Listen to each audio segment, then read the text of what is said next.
Señor, háblanos a través de esa enseñanza. Permite, oh Dios, que encontremos el gozo.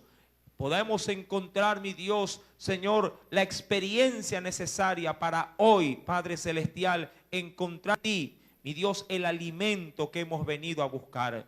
Llena, mi Señor amado, llena nuestra vida, llena nuestro corazón, llena toda nuestra alma, te lo pido, mi Dios amado. No permitas, mi Dios, que haya venido hoy a tu casa simplemente, Dios mío, a pasar mi tiempo. Más bien, que tu gracia y tu misericordia, Señor, Padre, se manifieste de una manera poderosa en mi vida. Te lo pido, mi Dios, en el nombre de Jesucristo, y te doy las gracias, mi Señor. Gracias porque sé que me atiendes y hoy nuevamente, Padre, tu palabra va a ser proclamada y manifestada en medio de cada uno de tus hijos. En el nombre de Jesús, amén y amén. Bien, Hechos de los Apóstoles, capítulo número 25, verso número 13. Leamos, por favor. Recordando, por cierto, que ya Félix había dejado su puesto, sí, dentro de la región de Cesarea.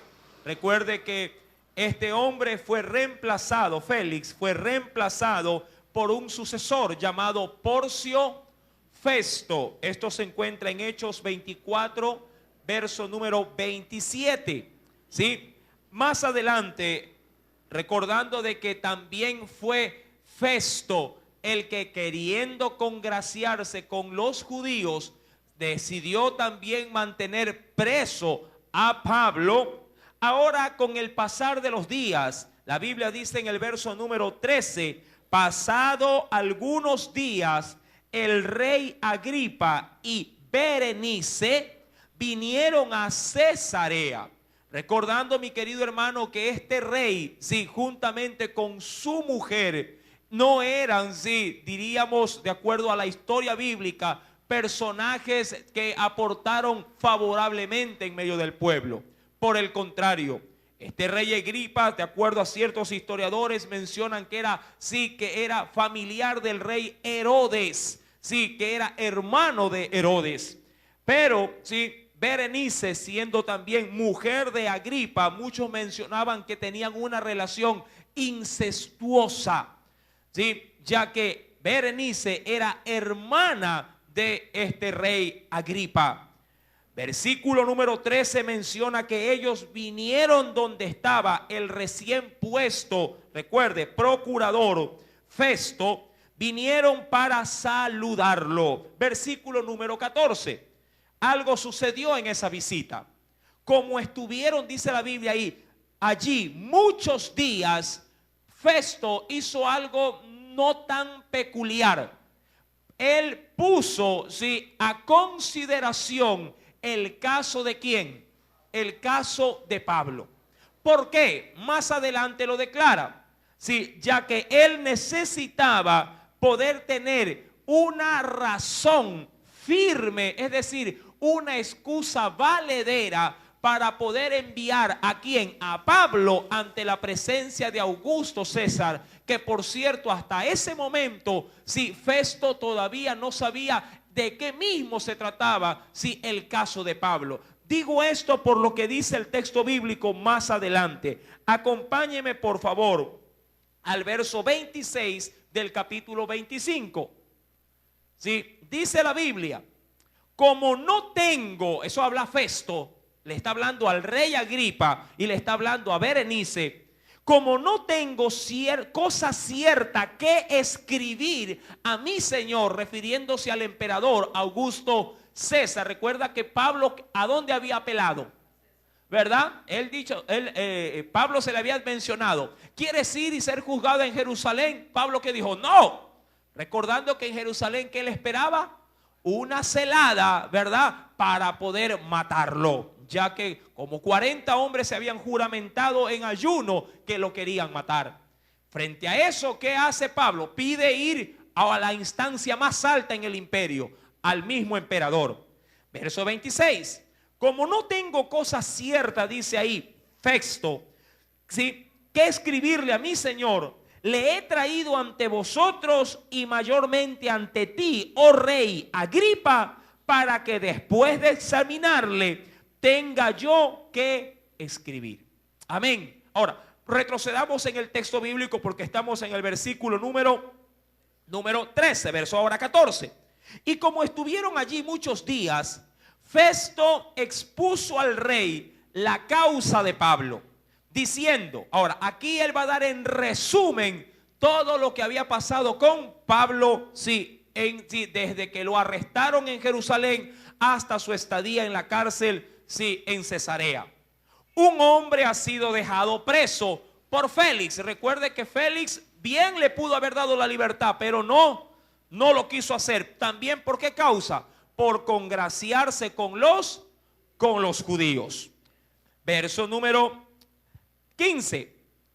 Respecto al cual, cuando fui a Jerusalén, se me presentaron los principales sacerdotes y los ancianos de los judíos, pidiendo condenación contra él. Ahora, cuando dice pidiendo condenación, no están pidiendo culpabilidad, están pidiendo muerte. ¿Sí? Usted podría decir, bueno, está bien, ya que me hallen culpable, ¿cuál es la sentencia? 1 año de cárcel. No, para Pablo lo que se pedía era la muerte. ¿Por qué? Porque de acuerdo a los judíos, Pablo había de alguna manera quebrantado la ley de Moisés, habiendo cometido, según decían ellos, un sacrilegio.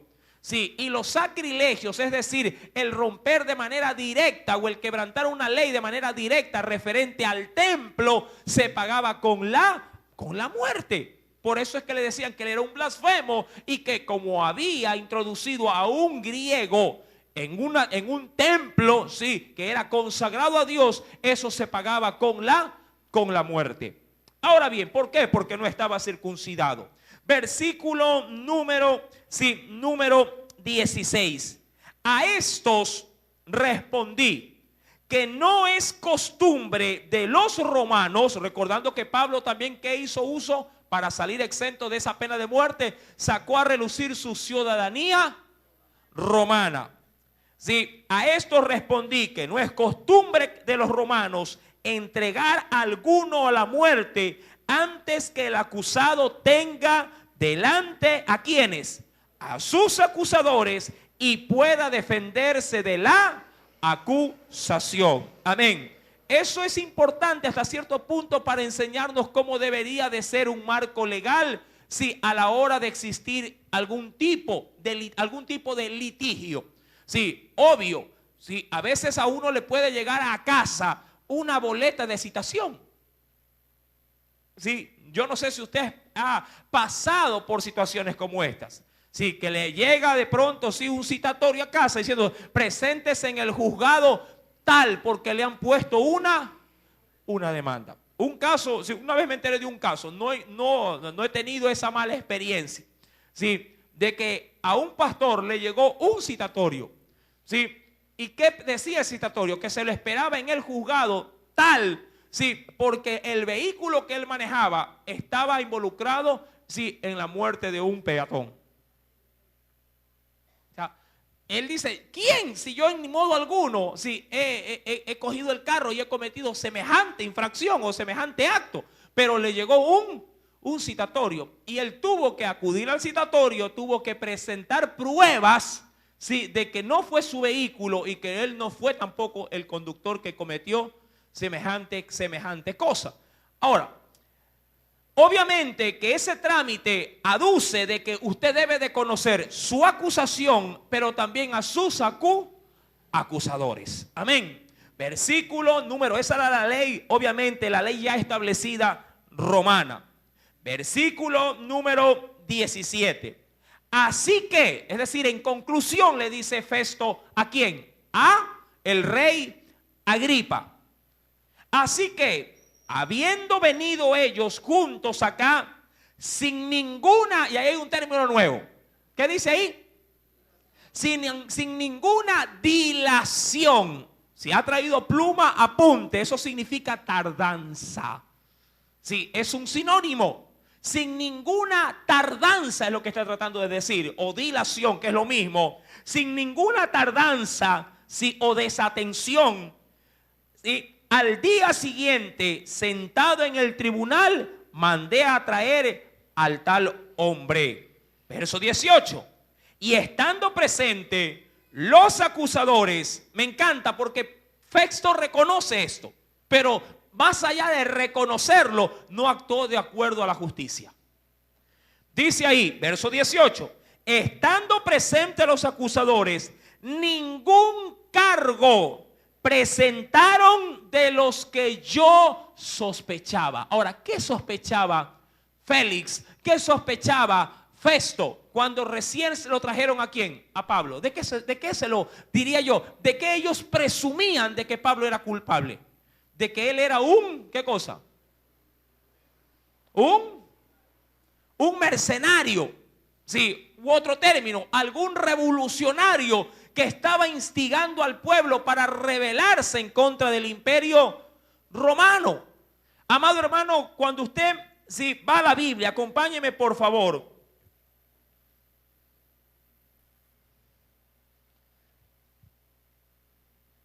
En Hechos mismo,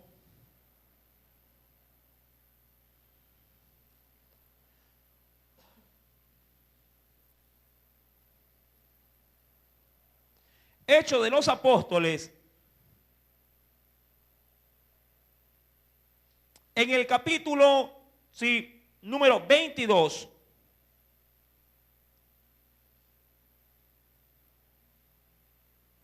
versículo número 22 en adelante. Dice el Señor, y le oyeron hasta esta palabra. Pablo aquí se estaba defendiendo frente a los judíos. Entonces alzaron la voz diciendo, quita de la tierra al tal hombre, porque no conviene que viva. Y como ellos gritaban y arrojaban sus ropas y lanzaban polvo al aire, ¿qué mandó el tribuno? Mandó el tribuno que le metiesen en la fortaleza y ordenó que fuese examinado ¿con qué? Que fuese examinado con azotes, es decir, con tortura, para saber por qué causa clamaban así contra él. Sí, versículo número 27, más adelante. Vino el tribuno y le dijo, dime, ¿eres tú ciudadano romano? Y él le respondió que sí. Verso 28. Respondió el tribuno, yo con gran suma adquirí esta ciudadanía. Entonces Pablo le dijo, pero yo lo soy de nacimiento. Más adelante, mis queridos hermanos, sí, en Hechos capítulo número 24, Hechos de los Apóstoles capítulo número 24,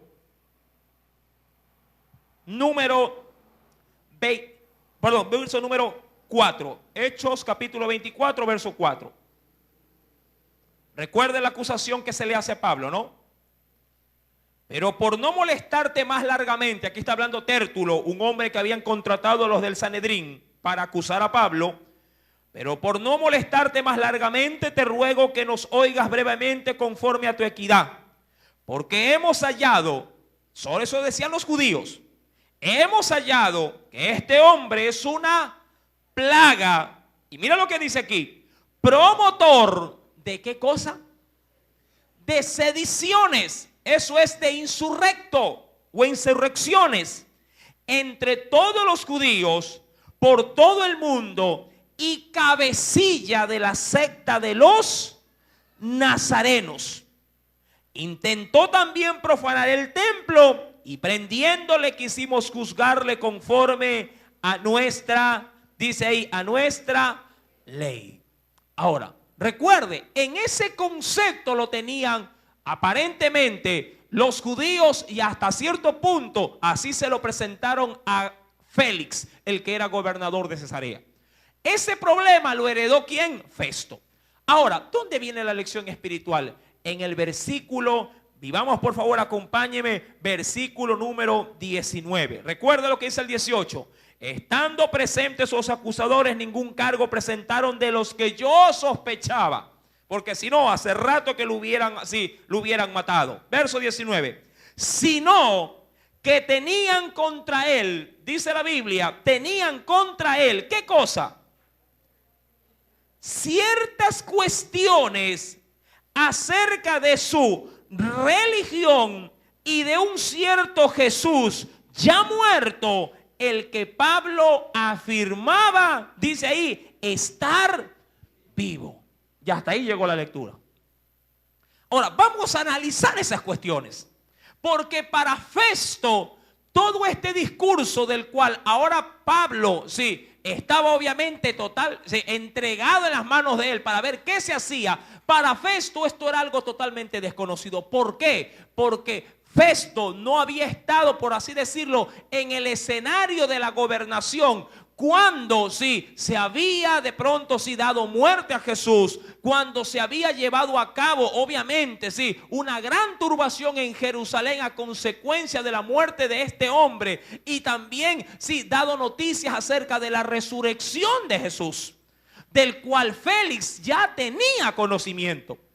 Ahora, dice Festo en el verso número 19 que para él los problemas eran obviamente limitados a asuntos religiosos. Versículo número 19. Sino que tenían contra él ciertas cuestiones acerca de su religión. Y aparece este término maravilloso que lo vamos a analizar en esta noche.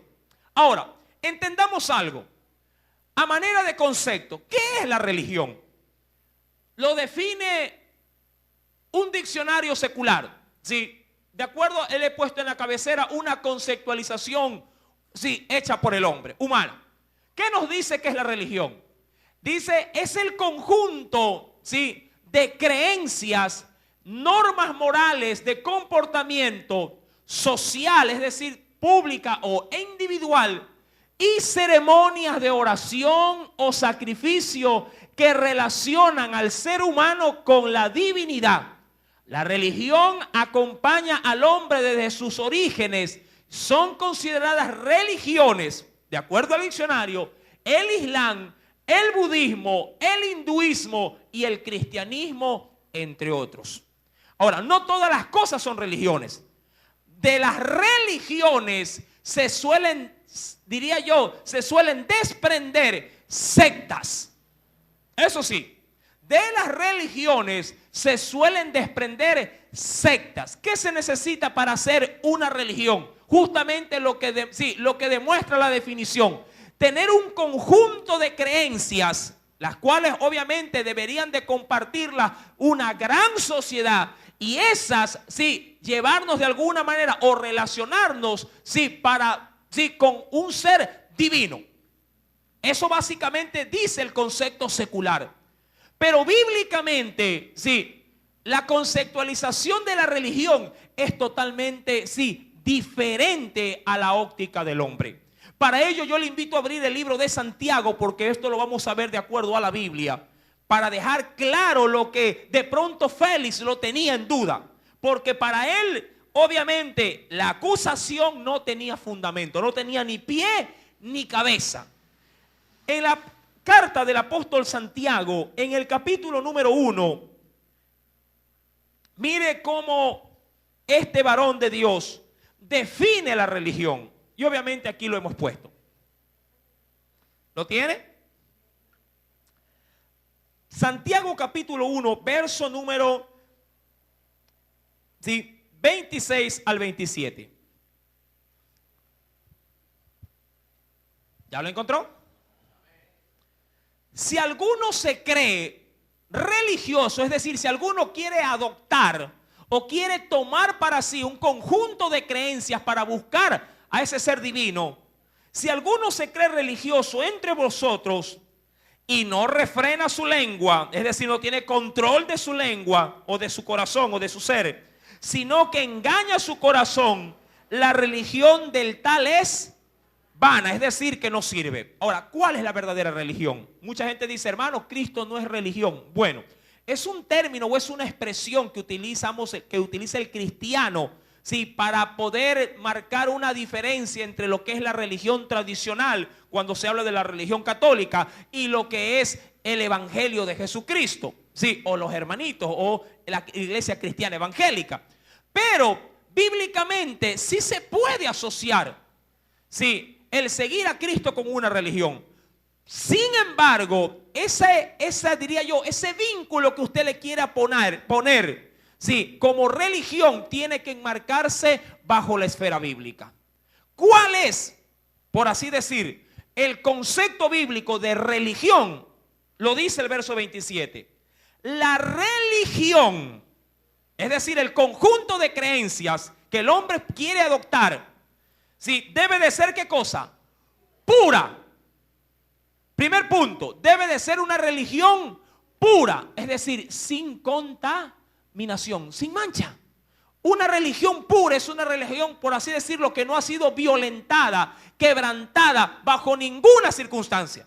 Si yo le digo a usted, oiga, dedíquese a la política, ¿usted qué me va a decir? Hermano, ese círculo está allá. Sí, está sucio, está contaminado. Ser político no es malo. Malo es que la gente ha dañado la política. Eso es otra cosa. Amén. Por ejemplo, Daniel era político. Fue criado en la esfera política. Pero su testimonio dejó bien enmarcado que sí se podía ser un político, pero antes de ser político, un hijo de Dios en un puesto de jerarquía política. Y él marcó la diferencia. Ahora, la Biblia dice que la religión pura y sin mácula, es decir, sin mancha, es ¿qué cosa? Sí, delante, de Dios, el Padre, es esta. ¿Cómo lo menciona ahí? Visitar a los huérfanos y a las viudas. ¿Pero cuándo? Cuando están en necesidad. Usted podrá decir, hermano, yo vengo visitando a las viudas. Sí, pero ¿a quiénes? A las ricachonas. ¿A qué clase de viuda? O de pronto vengo visitando a los huérfanos. Sí, pero ¿cómo está ese huérfano? ¿Estaba en necesidad? O de pronto ese huérfano tiene un buen empleo y más bien él lo ayuda a usted. La Biblia es clara. Visitar o estar, este asunto de visitar no solamente es golpearle la puerta y decir, hermana, aquí estoy. No, no. Este visitar es estar apercibido constantemente para extender ayuda en las vidas de ellos o sobre las vidas de ellos. Visitar a los huérfanos, es decir, amparar a los más desprotegidos y ¿qué cosa? Y aquí está, diría yo, la clave también. Guardarse como esa misma religión pura y sin mancha. Guardarse sin contaminación. ¿De dónde? Del mundo. Esa es la verdadera religión. No en sí mismo como el concepto que del mundo. El Islam, el budismo, el hinduismo o el cristianismo. Porque si usted quiere encasillar al cristianismo, ahí está metido, entre otras cosas, ¿quiénes? Los católicos y ¿quiénes más? Los evangélicos. Porque todos, ellos y nosotros, ¿en quién creemos? En Cristo, en Dios, en el Espíritu Santo. Mañana más tarde, sí, como he escuchado que ya lo están haciendo los testigos de Jehová, ya están también proclamando de Cristo. Ya lo están, ¿por qué? Porque es una estrategia para seguir ganando adeptos. Ya están aceptando también, al Espíritu Santo todavía tienen una lucha ahí entre ellos.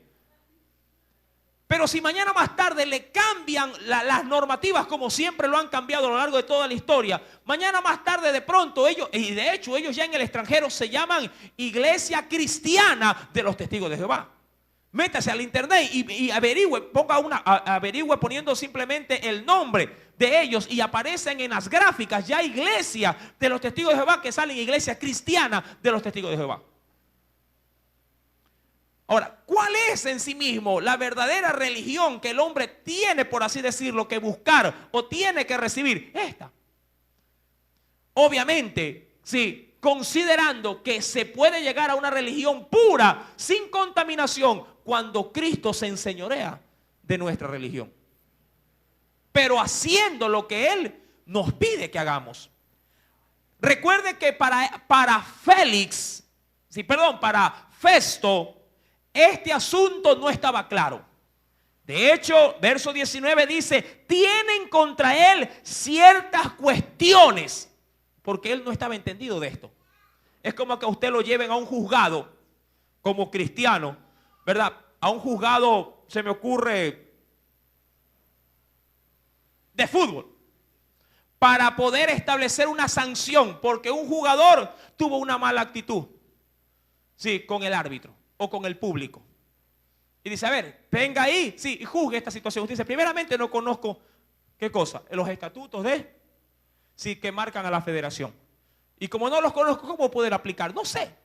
A mí hábleme de otras cosas, o de cosas que realmente sí pudiera yo, por mi preparación, estar apto. Similar le pasó a Festo. Festo dijo, esto es asunto religioso y yo en eso no me quiero meter. Y por esas causas es que Festo le dice a quién, a Agripa, que le ayude a poder ver desde su óptica, porque Agripa sí estaba entendido de estas cosas, y que le ayude a establecer una pauta para tener algo que escribirle a Augusto César. Verso número 19. Primera parte, cuestiones acerca de su religión y de un cierto, porque no lo conocía. Félix sí, Festo no. Y de un cierto Jesús, que dice ahí, ya muerto, el que Pablo afirma estar vivo. Resurrección. Para Festo, esto era también algo inexplicable. Si este hombre está aquí preso por asuntos de religión y por asuntos de una cierta proclamación acerca de un hombre que se llama Jesús, el cual obviamente, de acuerdo al informe que él tenía, él estaba muerto, pero dice este hombre que él sigue vivo. ¿Quién? Jesús. Ahora, ¿por qué se puso siempre o se ponía siempre en tela de duda la resurrección de Cristo?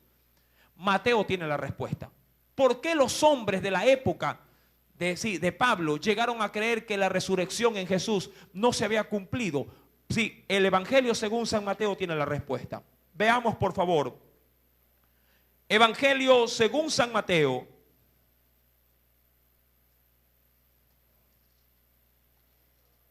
Capítulo número 28, verso 11 en adelante. Mateo, capítulo 28, verso 11 en adelante. ¿Lo tiene? Para Festo esto era una locura. Y obviamente él ha de haber pedido informes. Y había un informe. Usted se sabe que cuando sucede un crimen en nuestro país, ¿quiénes llegan? La policía judicial. Y ellos levantan un informe. Y ese informe sí, forma parte de un expediente para poder establecer, entre otras causas, sí, la causa de muerte de tal o cual individuo.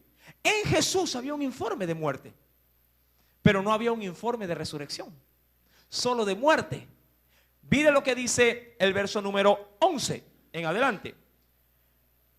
Mientras ellos iban, aquí ya la resurrección se había llevado a cabo, he aquí unos de la guardia fueron a la ciudad y dieron aviso a los principales sacerdotes de todas las cosas que habían acontecido. Ahora, ¿quiénes fueron donde los sacerdotes? Los guardias. Ahora, recuerde que cuando Jesús estaba enterrado, pusieron una gran piedra sobre el sepulcro. Y no solo eso, fueron los mismos sacerdotes, sí, que pidieron a Pilato que le pongan ahí, ¿qué cosa? Guardias. ¿Por qué? Porque ellos querían evitar, sí, que los discípulos de Jesús vayan, saquen la piedra, se roben el cuerpo muerto de Jesús y vayan a decirle a la gente, resucitó. Y por eso, ¿qué hizo Pilato? Vayan, mandó una comitiva, mandó soldados romanos para que custodiasen, sí, la tumba de Jesús, por lo menos por un buen tiempo. Versículo número 11. Esos guardias fueron, dice la Biblia, las guardias fueron a la ciudad y dieron aviso a los principales sacerdotes de todas las cosas que habían acontecido. Ahora, ¿qué es lo que había acontecido? Sí, hubo un terremoto, la piedra se removió y ellos salieron espantados, sí, de todo lo que había acontecido. Verso número 12. Y reunidos con los ancianos y habido consejo, dieron mucho dinero. Óigalo bien, mucho dinero a los soldados, diciendo: decid vosotros, sus discípulos vinieron de noche, lo hurtaron estando nosotros. Es decir, que lo sobornaron. ¿Cuántas veces se cambian los informes policiales? Dígale que no estaba ebrio. Me acuerdo cuando hubo un caso bien sonado de un jugador que mató a un transeúnte, ¿sí?, en un accidente allá por La Garzota. ¿Sí? Justamente del lado del conductor estaba, ¿sí?, el parabrisas roto, ¿sí?, y quien conducía, que era un jugador, tenía partida la cabeza, la frente. Sí, pero en el informe salió que él venía en el puesto de al lado. Pero en el puesto de al lado, es decir, él iba de copiloto, el vidrio estaba intacto.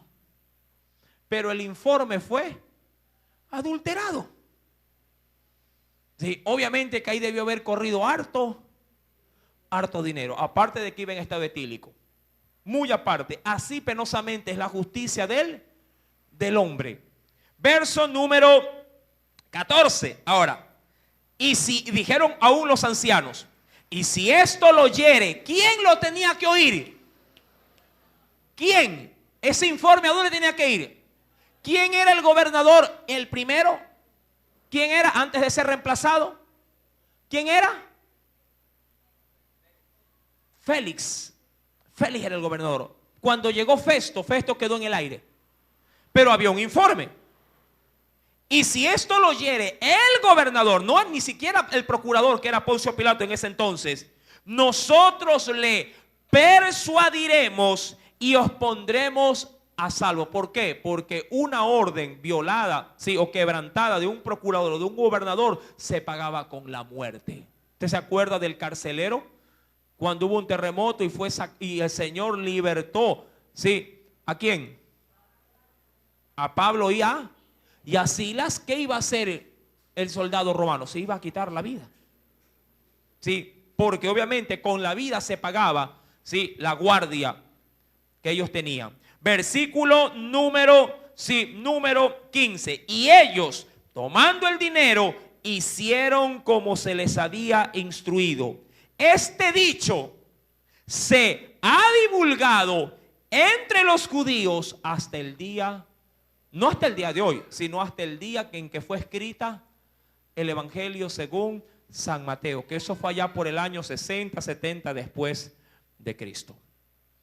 Por eso es que todos los judíos dijeron: no, Jesús no resucitó. Pero la Biblia dice otra cosa.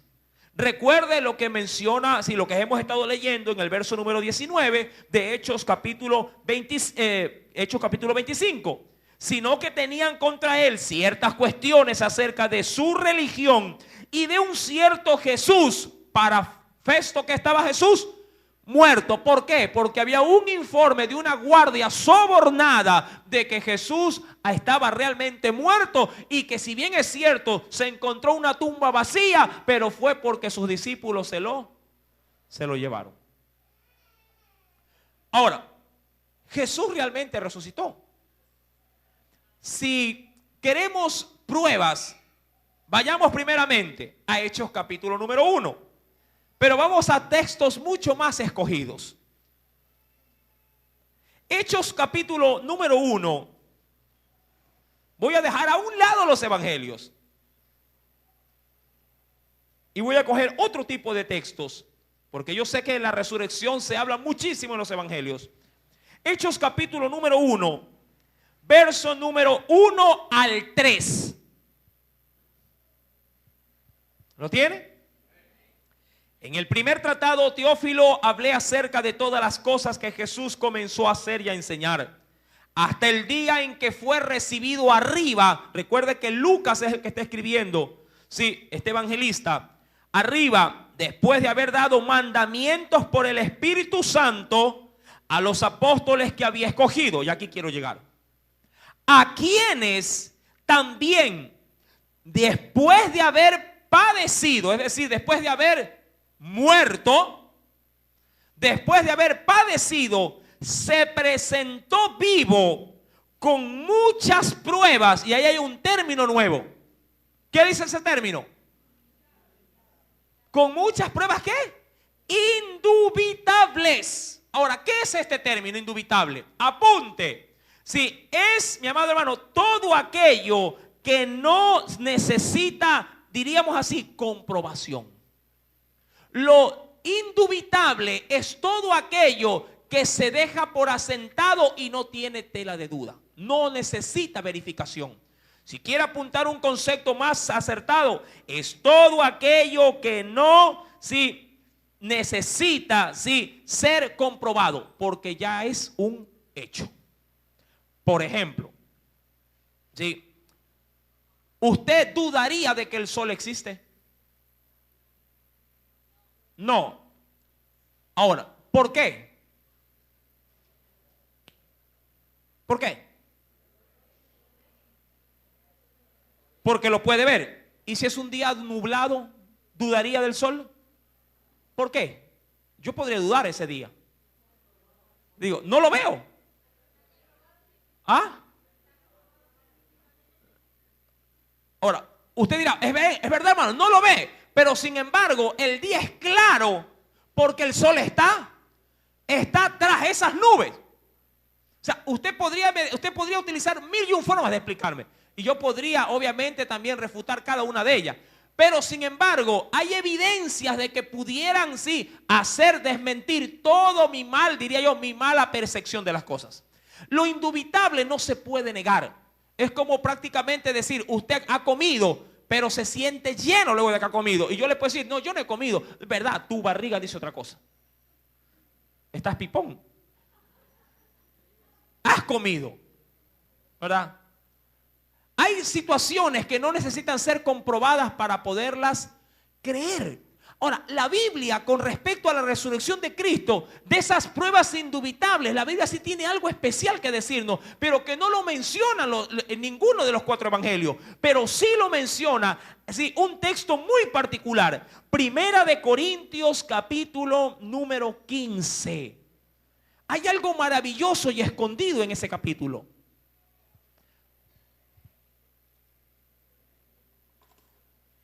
Primera de Corintios, capítulo número 15.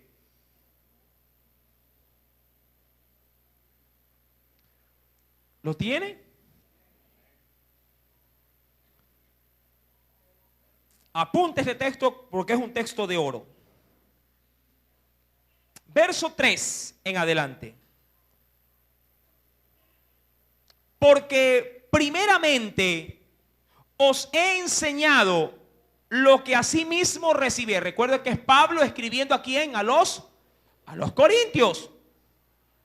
Porque primeramente os he enseñado lo que asimismo recibí, que Cristo murió, amén, por nuestros pecados, conforme a las Escrituras, y que fue sepultado y que resucitó al tercer día, conforme a las Escrituras. Recuerde que él ahí ya no estaba hablando de los evangelios, porque todavía los evangelios en la vida del apóstol Pablo todavía no salían a la luz. Él se estaba refiriendo a qué cosa, a la ley y a los profetas. Esas eran las escrituras que se manipulaban en aquel entonces. Y que apareció a quién, a Cefas, que entre otras palabras es, o entre otras formas de interpretar, es a Pedro. Apareció a Cefas y después a los 12. Y eso sí lo dicen los evangelios. Después apareció, póngale asunto, ¿a cuántos? Verso número 6. Después apareció a más de 500 hermanos a la vez, de los cuales muchos viven aún y otros ya, es decir, ya han pasado a la presencia del Señor. Después apareció a Jacobo, después a todos los apóstoles y al último de todos, como a un abortivo, me apareció, dice ahí, ¿a quién? A mí, porque yo soy el más pequeño de los apóstoles, que no soy digno de ser llamado apóstol, porque perseguí a la iglesia de Dios. Pero aún así el Señor también se le apareció resucitado. Ahora, ¿a cuántos se le apareció? Solamente a los 12. Dice la Biblia, se apareció a más de 500, sí, al mismo tiempo. Es decir, que la iglesia debió haber estado reunida, reunida esperando, por así decir, sí, en Dios, sí, que esas pruebas de la resurrección fuesen, sí, visibles. Y el Señor, mire, por eso es que la Biblia sobre todo menciona en los evangelios que no alcanzaría libros, sí, a narrar o a terminar de contar todas las obras que Jesús hizo en esta tierra. Lo que se dice en los evangelios, sí, es simplemente para nuestra edificación como iglesia de Cristo, pero de que Jesús hizo muchos más milagros, muchos más acontecimientos de lo que los evangelios tienen ahí en su contenido, claro que sí. El Señor hizo mucho más. Amén. Pablo obviamente nos da a relucir el versículo número, recuerde, verso número 6, para dejar como prueba indubitable de qué cosa, de que la resurrección de Jesús se había llevado a cabo y habían testigos, ¿sí?, de ese gran acontecimiento. Ahora bien, dicho esto, retornemos por favor al verso número 19. Era necesario hacer estas dos aclaraciones porque muchos podrían también a la presente fecha dudar de su religión, si es que acaso quiere asociarse a este tipo de concepto, o dudar del hecho más importante también de la vida de Jesús, que es la resurrección. Verso 19, sino que tenían contra él ciertas cuestiones acerca de su religión y de un cierto Jesús. Usted ya sabe que no está muerto, sino vivo, ya muerto, el que Pablo afirmaba estar vivo. Yo, dice el verso 20, hablando Festo, dudando en cuestión semejante, le pregunté si quería ir a Jerusalén y allá ser juzgado de estas cosas. Mas como Pablo apeló para que se le reservase para el conocimiento de Augusto, mandé que le custodiasen hasta que le enviara yo a César. Entonces Agripa dijo a Festo, yo también quisiera oír a este hombre. Y él le dijo, mañana le oirás. Yo le digo a usted, el jueves próximo le oirá, si así el Señor nos lo permite. Amén. Sí, recuerde, mi querido hermano, si hay una religión de la cual todo cristiano debería pegarse, es la que es pura y sin mancha, velando por los más necesitados y guardarse sin contaminación de este mundo. Amén. Sí, teniendo el anhelo de la esperanza de un Cristo resucitado, dentro del cual en fe, si vivimos o morimos, sí, siempre seremos de Él para la gloria de su nombre. Amén. Sí, alabanza damos, sí, a ese Cristo maravilloso. Y recuerde, Cristo vive. Aleluya. Gloria a Dios. Oremos. Padre celestial, en el nombre de Jesucristo. Mi Dios, tu palabra ha sido nuevamente proclamada en medio de tu iglesia. Te damos muchas gracias, mi Dios. Gracias primeramente porque tú, a la verdad, nos has traído a la religión perfecta. La religión de la misericordia, de las buenas obras. La religión, oh Dios, la que sí logra transformar al hombre. No llena de dogmas o tradiciones, sino por el contrario, aquella que sí ha podido cambiar nuestra vida. Tú lo lograste, mi Dios, cuando nos hiciste reconocer a tu Hijo, a Jesús, como nuestro Salvador y Señor de nuestras vidas. Ayúdanos a tener siempre firme y claro estos conceptos, para poder, oh Dios, también manifestarle a otros, a los que dudan, estas verdades espirituales, para que por medio de esta palabra la fe de ellos pueda ir en aumento. Gracias, mi Señor, porque esta iglesia día a día crece no solamente en conocimiento, sino en el temor de Dios, para la gloria de tu nombre. Amén y amén. Que el Señor nos continúe bendiciendo. Sí. Aleluya. Gloria a Dios. Bien, mis amados hermanos, vamos a recoger en esta noche las ofrendas. Inclinemos nuestros rostros y oremos.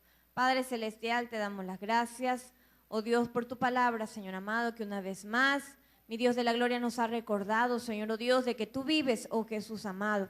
Mi Dios, y por eso, Señor, oh Dios, nos sentimos complacidos en una vez más haber escuchado tu voz, Señor, oh Dios de la gloria, de que tu palabra es real, Señor, de que tú vives, Señor, oh Dios, y vives en nuestros corazones.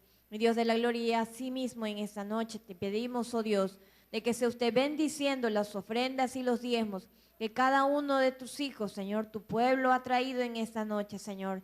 Desde ya, oh Dios de la gloria, te pedimos, Señor, de que usted sea bendiciendo, Señor, oh Dios, cada mano, Señor, que vamos a ofrendar en esta noche. Sea usted multiplicándola, Señor, oh Dios, es para ti, Señor, de la gloria. Y asimismo, sea usted abriendo la ventana de los cielos, derramando bendiciones sobre cada uno de nuestros hogares, Señor. Te lo pedimos en el nombre de Jesús. Amén y amén.